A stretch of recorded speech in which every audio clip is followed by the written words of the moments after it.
Noong unang panahon sa kaharian ng mga Diyos sa kaitaasan, may isang makapangyarihang hari na nagngangalang Bathala. Siya ang lumikha ng langit, lupa at lahat ng bagay.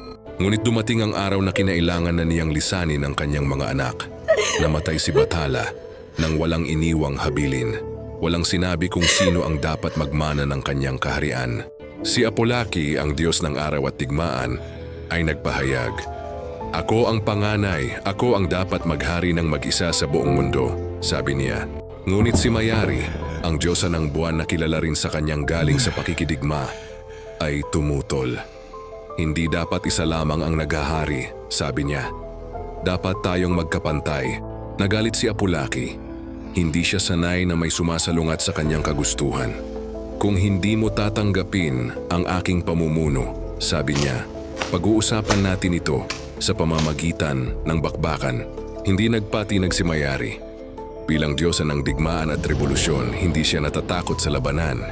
"Kung yan ang gusto mo," sagot niya, "haharapin kita." Nagkabanggaan ang magkapatid. Walang tumalo, walang sumuko. Pareho silang malalakas, parehong bihasa sa pakikipaglaban. Gumamit sila ng mga tungkod na kawayan. Tinatawag itong Zabors sa sinaunang panahon. Lumaban si Mayari ng buong husay.